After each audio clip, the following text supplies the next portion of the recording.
অনেক আসামি আছেন যারা খেলা দেখেন, আছে কিনা? আছে। এই সমস্ত খেলাধুলা, এই সমস্ত ইভেন্ট গুলো দেখা, ফলো আপ করা, এটা কি হারাম নাকি হালাল, এর চাইতে বেশি প্রাসঙ্গিক প্রশ্ন হলো একজন আখেরাতে বিশ্বাসী ইমানদারের সাথে এগুলো যায় কি? খেলা তামাশা এর মানে হলো সিরিয়াস কোনো বিষয়, অথচ সেই জিনিসটা আমাদের জীবনে এখন অত্যন্ত সিরিয়াস, অত্যন্ত গুরুত্বপূর্ণ বিষয়ে পরিণত হয়েছে। কতটা সিরিয়াস, কতটা গুরুত্বপূর্ণ, এটাকে ঘিরে আত্মহত্যার ঘটনা ঘটে, এটাকে ঘিরে মারামারি ঘটনা ঘটে, এটাকে ঘিরে যে উন্মাদনা হয়, সে উন্মাদনাগুলো এতটা ভয়াবহ আকার ধারণ করেছে যে 2022 সালে কাতার বিশ্বকাপে ব্যয় হয়েছে 220 বিলিয়ন ইউএস ডলার। 2022-এর বিশ্বকাপে গোটা পৃথিবীতে যত মানুষ ক্ষুধার্ত থাকে সে মানুষের সংখ্যা 82,80,00,000। এই মানুষগুলো ক্ষুধার্ত থাকে, খাবারের অভাবে কষ্ট করে। বিশ্ব খাদ্য সংস্থার নির্বাহী পরিচালক ডেভিড বিসলি তিনি বলেছেন, প্রতি বছর যে 82,80,00,000 মানুষ ক্ষুধার্ত থাকে, এদের খাবারের ব্যবস্থা করা যায় $40 বিলিয়ন হলে এক বছরে খাবারের ব্যবস্থা করা যায়। তাহলে একটি বিশ্বকাপ ফুটবল আসরের টাকা দিয়ে গোটা পৃথিবীর মানুষের 5-6 বছরের ক্ষুধার্ত মানুষের ক্ষুধা নিবারণ করা সম্ভব। অর্থাৎ গোটা পৃথিবীতে একটা মানুষও ক্ষুধার্ত থাকবে না, সেই ব্যবস্থা করা সম্ভব শুধুমাত্র একটি আসরের টাকা দিয়ে 5 থেকে 6 বছর।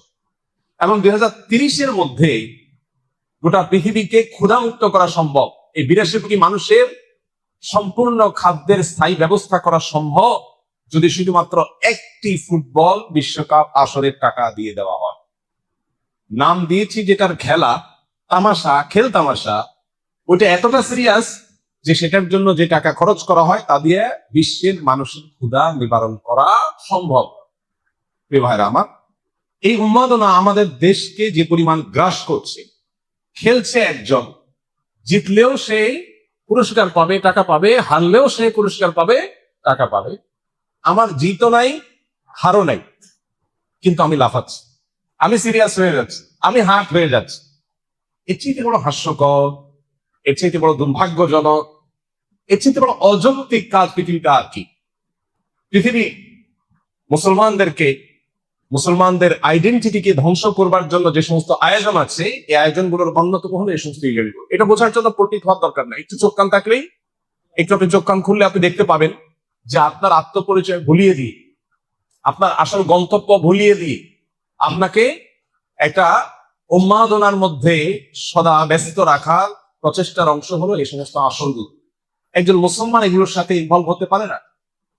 পৃথিবীতে যত অপরাধ কর্ম আছে, আল্লাহ রাব্বুল আলামিন শয়তানের যে কয়েকটা কর্মকাণ্ডের কথা বলেছেন কোরআনে কারিমে স্পেসিফিক এবং সুনির্দিষ্ট করে, আল্লাহ তাআলা জুয়া এবং মদকে আল্লাহ বলেছেন, ইন্নামাল খামরু ওয়াল মাইসির ওয়াল আনসাব ওয়াল আজলামু রিজসুম মিন আমালিশ শাইতানি ফাজতানিবুহু। এখানে আল্লাহ তাআলা জুয়া এবং মাদক এই দুইটাকে বলেছেন শয়তানের কর্ম, বিশেষভাবে এই দুইটাকে বলেছে। আর এই সমস্ত খেলাকে কেন্দ্র করে মাদক এবং জুয়ার সবচেয়ে বড় আসর বিশ্বব্যাপী বসে থাকে। আর জেনা ব্যভিচারের যে পথ গোটা বিশ্বব্যাপী সবচেয়ে বেশি উন্মোচিত হয়, এই সমস্ত আসলে সেটাতে বলার অপেক্ষা রাখে। একজন মুসলমান যে আখিরাতে বিশ্বাসী, জান্নাতে বিশ্বাসী, আল্লাহতে বিশ্বাসী, তার বেঁচে থাকার জন্য তো বহু বিনোদনের ব্যবস্থা ইসলাম রেখেছে। দাম্পত্য জীবনে স্বামী স্ত্রীর সুসম্পর্ক, এটা মানুষের বেঁচে থাকার প্রয়োজনে। আল্লাহ বলেছেন লিতাসকুনু ইলাইহা, আদম আলাইহিস সালামের জন্য হাওয়াকে তৈরি করেছেন যাতে করে একে অন্যের মাধ্যমে প্রশান্তি লাভ করতে পারে, ভালো সময় কাটে, মানসিক সুখ হয়। আল্লাহ তাআলা আমাদেরকে যে পরিবার দিয়েছেন, এই পরিবারটা আমাদের কাছে বড় উপভোগ্য। আমাদের মায়ের মমতা আমাদেরকে আনন্দিত করে, পরিতৃপ্ত করে। সন্তানকে আদর করে মা পরিতৃপ্তি পায়, বাবার স্নেহ সন্তানকে আনন্দিত করে, আবার সন্তানের শ্রদ্ধা বাবাকে আনন্দিত করে। ভাই বোনের মধ্যে, পরিবারের মধ্যে সুখের সময় কাটানো মানুষকে আনন্দিত করে। মুসলমানের আনন্দের তো বহু উপলক্ষ আছে। ওদের পরিবার ব্যবস্থাপনা ভেঙে পড়েছে, ওদের পরিবার ধ্বংস হয়ে গেছে, ওদের কারোর সাথে কোনো সম্পর্ক নেই, তাদের স্বামী স্ত্রীর মধ্যে রিলেশন নেই, তাদের সবকিছু প্লাস্টিকের সম্পর্ক। তাদের জন্য এই সমস্ত আসলগুলো সান্ত্বনা বা মানসিক সুখের কারণ হতে পারে। মাদক আর জুয়ার মধ্যে ডুবে থেকে তারা সাময়িক আনন্দ পাওয়ার চেষ্টা করতে পারে, আপনার জন্য তো এটা মানায়, মুসলমানের সাথে কিন্তু যায় না। আমাদের দেশে যে পরিমাণ জুয়া এর প্রচলন শুরু হয়েছে, প্রতি বছর ফুটবল বিশ্বকাপকে কেন্দ্র করে, ফুটবল ক্রিকেটকে কেন্দ্র করে বড় বড় মনিটরে দেশের প্রত্যন্ত অঞ্চলে খেলা দেখাবার যে ব্যবস্থা হয়, সেখানে রীতিমতো গ্রামের ছেলে মেয়েরা এখন জুয়া এবং বাজি ধরাধরি করছে এবং নিঃস্ব হয়ে যাচ্ছে। গত কয়েক বছর আগে ক্যাসিনো কাণ্ডে বহু কোটিপতি লাখপতি রাস্তার ভিখারি হয়ে গেছে, এটা নিয়ে বহু নিউজ হয়েছে, অনেক রতি মোহনকে গ্রেপ্তার হয়েছে, আপনারা জানেন। অথচ অনলাইন জুয়া এটা আজকে পকেটে পকেটে ঢুকে দেওয়া হচ্ছে। যে জুয়ার বিরুদ্ধে আমাদের সরকার এবং প্রশাসন সংগ্রাম করে চলছে, যে জুয়ার থাবা থেকে সমাজকে বাঁচাবার চেষ্টা করছে, সেই জুয়া আমাদের দেশে সবচেয়ে বেশি প্রবেশ করে স্পোর্টসের হাত ধরে, তথাকথিত খেলাধুলার হাত ধরে। যতগুলো খেলাধুলার আসর হয়ে থাকে, অনলাইন ইভেন্ট হয়ে থাকে, এগুলোকে ঘিরে আমাদের তরুণদের মধ্যে, যুবকদের মধ্যে জুয়ার আদান প্রদান এবং জুয়া খেলার টেন্ডেন্সি এটা ব্যাপকভাবে বাড়ছে।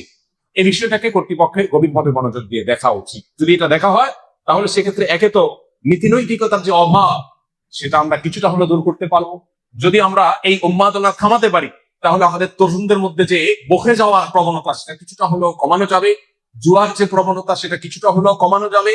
তরুণদের মধ্যে যে উচ্ছৃঙ্খলা, কিশোরদের মধ্যে যে উন্মাদনা, কিশোর গ্যাংয়ের মতো অপরাধ প্রবণতা বাড়ছে, চাকুশিতা করা, হেয়ালিপনা করার প্রবণতা তাদের মধ্যে বাড়ছে, এটা কিছুটা হলেও কমানো যাবে যদি তাদের মধ্যে দিন চেতনা জাগ্রত করা যায়। আর পশ্চিমাদের তৈরি এ সমস্ত বস্তা পচা সস্তা কৃষ্টি কালচার থেকে সমাজকে বাঁচাবার ন্যূনতম চেষ্টাও করা যায়। কিন্তু কি শুনে কার কথা? দুর্ভাগ্যজনক বিষয়, অনেক নামাজি কালামী মানুষ এই সমস্ত খেলাধুলার খোঁজ খবর রাখে। ভাইরা আমার, আমরা আসুন তওবা করি, আল্লাহর কাছে জবাবদিহি করতে হবে।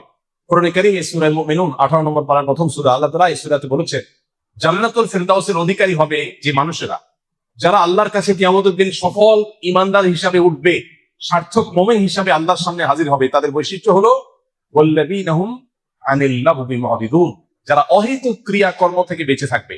নবীজি সাল্লাল্লাহু আলাইহি ওয়াসাল্লাম বলেছেন, মিন হুসনি ইসলামিল মারই তারকুহু মা লা ইয়ানি, একজন মানুষের ইসলাম সুন্দর হবে যখন সে অহেতুক অনর্থক কাজ পরিহার করবে।